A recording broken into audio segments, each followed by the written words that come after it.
bukan aib seseorang.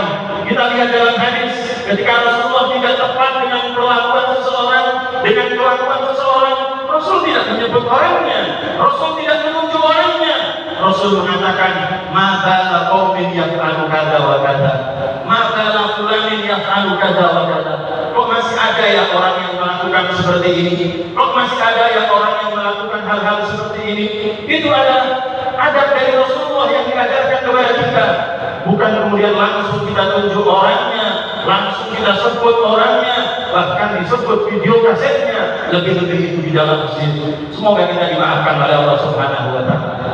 Hadirin yang dirahmati Allah Subhanahu wa taala, oleh karena itu, karena masjid ini adalah perlindungan kaum muslimin, benteng kaum muslimin, marilah kita jaga adab-adab, etika-etika kita ketika berada di dalam masjid, agar kita mendapatkan ridho Allah Subhanahu wa taala. Amin ya rabbal alamin. Kemudian yang kedua, hadirin rahimakumullah, benteng yang kedua bagi kaum muslimin, beliau menyebutkan Syekh Abdul Ahbab, wa dzikrullahi dzikr. Dzikir, menyebut nama Allah, itu adalah benteng bagi kaum muslimin. Subhanallah, hadirin yang dirahmati Allah Subhanahu wa taala. Zikir, ketika kita menyebut nama Allah Subhanahu wa taala, itu merupakan benteng yang utama bagi kita kaum muslimin. Karena Allah adalah zat maha segalanya. Allah zat yang maha menjaga kita. Allah zat yang maha melindungi kita. Allah zat yang maha menolong kita. Allah zat yang maha segalanya.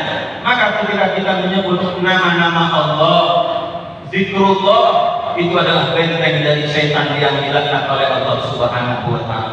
Sebagaimana Rasulullah sallallahu alaihi wasallam, sebagaimana Allah Subhanahu wa taala berfirman di dalam surat Al-Taha, "Wa man a'rada 'an dzikri fa inna lahu ma'isyatan dhanka wa nahsyuruhu yawmal qiyamati a'ma."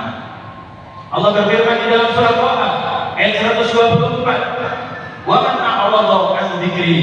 Siapa yang berpaling dari zikir kepadaku, tidak pernah zikir kepadaku, tidak menyebut namaku, tidak ingat denganku, maka kata Allah, fa inna lahu ma'isyatan dhanka, maka kehidupannya menjadi sempit, kehidupannya menjadi susah, kehidupannya menjadi rumit.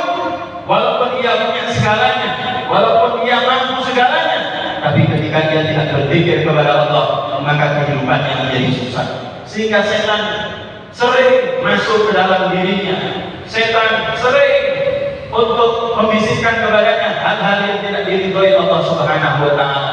Oleh karena itu, kenapa Rasulullah sallallahu alaihi wasallam mengajarkan kepada kita wirid-wirid, zikir-zikir, karena